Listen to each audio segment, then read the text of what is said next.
friends of the internet. It's Alice Addams. Welcome back to Wonderland. Today we are going to be doing, no, just me. I'm going to be doing a Q&A today. This is just a general random Q&A. I put it on my personal Instagram, which is just at Alice Addams. When I put this Q&A out to the world, I just said, ask me anything about anything. And it turns out that you guys are all super deep, and this is going to be very personal. I'm definitely down with it, and I'm excited to do this with you today. There are some lighthearted questions, but for the most part, we're digging deep today, guys. Let's start off on a lighthearted note. Kendra asks, chocolate, strawberry, or vanilla shake? Definitely chocolate. Absolutely. If I'm craving a shake, I am usually craving a chocolate shake. But if I'm feeling spicy, if I'm feeling saucy, if I'm feeling a little adventurous, strawberry and vanilla. Honestly, is there anyone that's like, I'm craving a vanilla shake and none of the other flavors? Really? Sorry to those vanilla shake lovers. Okay, let's get a little more serious. Margaret asks, what is your motivation through COVID times to keep pushing in all aspects? Part of my motivation comes from owning a business.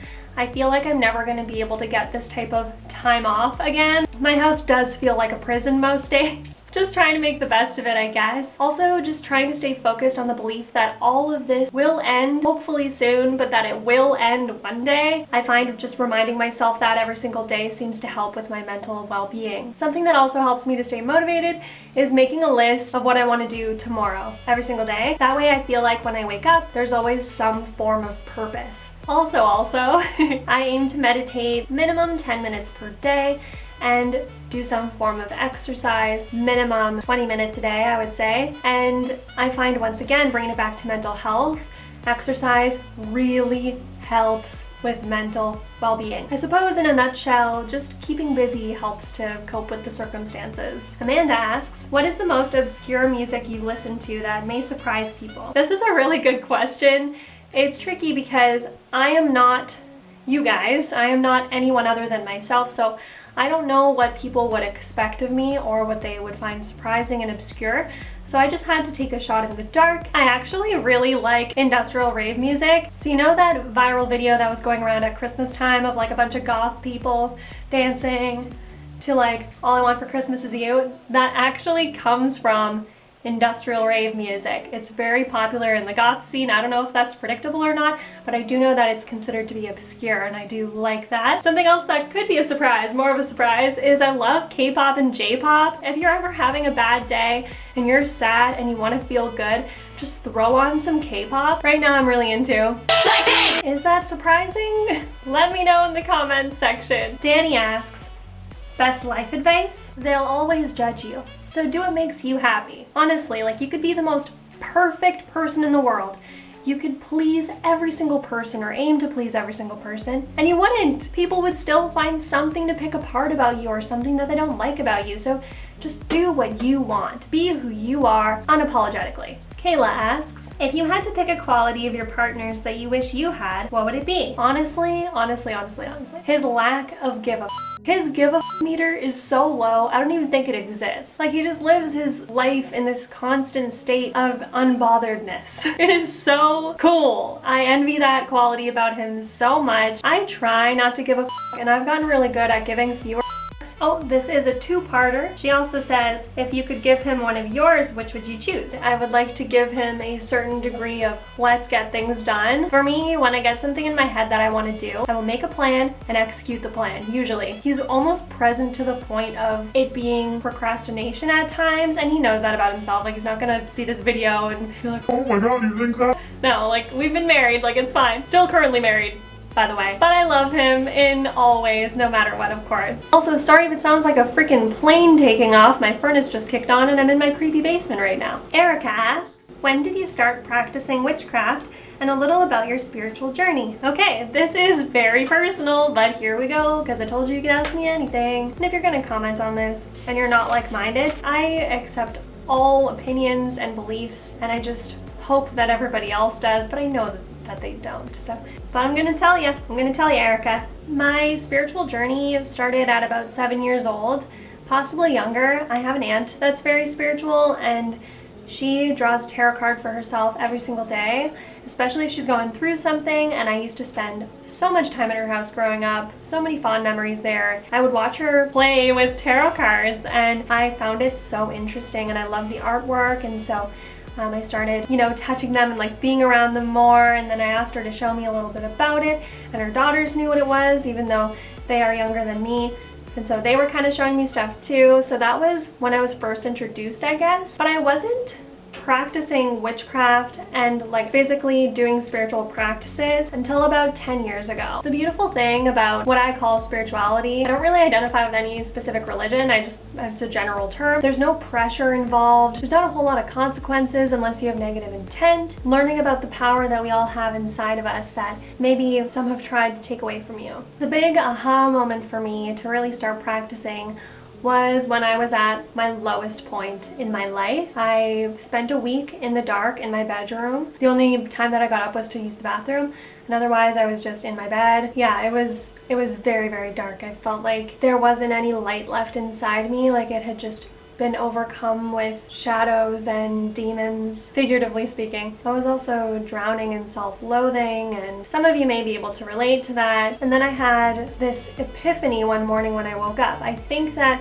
it was a psychic download that I experienced in my sleep, but I woke up and I just shook my head and said, you're in the driver's seat of your life. You are able to create the life that you want. And our minds and our perspective are so powerful. And that's not to discount any of you that are suffering from depression or that are feeling a little lost. I definitely understand that that's a real thing. But just for me, this was my experience personally. Yes, this power, this control was within me all along. It started with really diving deep into the law of attraction and the power of manifestation. I still practice that every single day of my life. It changes your life. And if you ever want me to elaborate more on that or any part of what I'm about to say, let me know. I can definitely make videos about that. If you like witchy things though, I do have a paranormal and spiritual channel with my friend Jenna, and I will put the link in the description. I've always had this fascination with nature and rocks and minerals, and I never knew why. I think that a lot of kids have a rock collection, and maybe that's because they know more than a lot of us adults do. So once I started studying the spiritual properties of rocks and minerals and nature and things like that, different parts of nature, it all kind of made sense why I had this deep connection for so much of my life. More and more I started to feel aligned with what felt right to me in my heart and just in my everyday life. The positive energy that I was able to grow inside of me and then beam out of my face. Next came rituals and growing my clair abilities, aka psychic abilities, clairvoyance, claircognizance, clairsentience, and clairaudience. And the final piece of that puzzle for me was just finding an awareness of my soul within this shell of a body that I have. I'm so grateful for my body for carrying this soul of mine through life and for allowing me to do all the things that I want to do in my life. Practicing gratitude, that's another big one. Yeah, like I was saying, just getting more familiar with my astral form through meditation. If this is something that you're serious about doing, meditation is amazing for so many reasons. I already think I talked about meditation earlier because I do that every single day. But yeah, if I had to try and make a long story short, even though it's still kind of a long story long, that is my journey thus far, and there's still so much more to learn and so many more ways to grow. Okay, now let's get back to a lighter note. Bree asks, what made you decide to start a YouTube channel? My YouTube channel is actually originally back in 2011, I think is when I got it, or 2012. It was originally made for music. I was dating this guy that was like a DJ and a music producer, and we were recording music together, and this was my way of putting my music out into the world. But unfortunately, we broke up before we could release it, and so my channel has never seen music at all. I'm definitely not a professional singer or ukuleleer,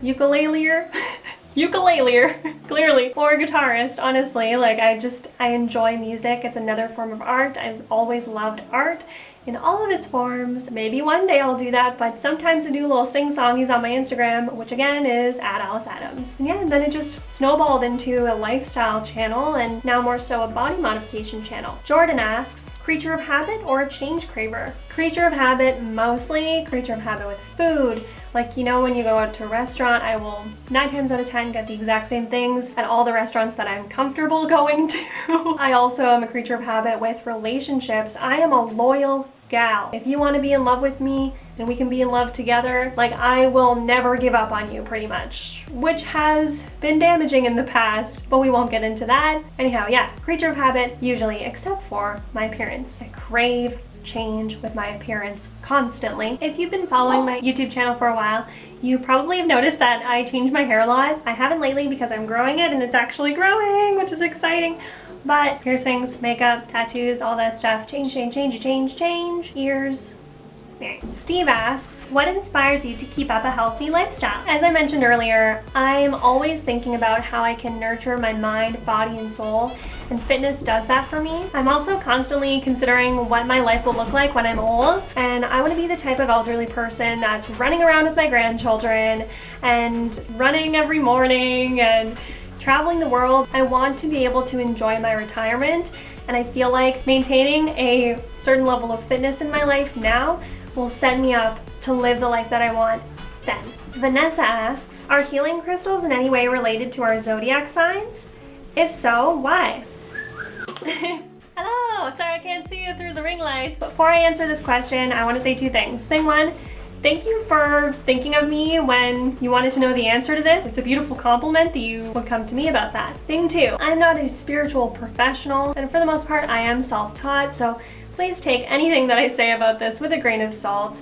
And if anyone knows more about this, please feel free to answer Vanessa further in the comment section of this video. This is what I do know. I'm so sorry about how bright this got again. So our zodiac signs are related to the 4 elements: earth, air, fire, water, okay? And the elements are also related to different types of crystals, aka gemstones, rocks, and minerals. I'm so sorry if there's any background noise. My dogs are walking around upstairs. So in this way, they do relate. Another way that crystals can relate to your zodiac sign is if you know lots of details about your zodiac sign, you can properly choose crystals that could help you with different aspects of your sign. But to name a few earth element crystals, you'd be looking at aventurine, fluorite, jade. That's just a little group of them, but there's lots. And I understand that not everyone's sun sign is an earth sign. If you just type in on the Google machine your sign and then crystals and zodiac signs, these are ways that you can get that information for yourself. Side note, I would be very interested once you do that research, anyone that's watching this,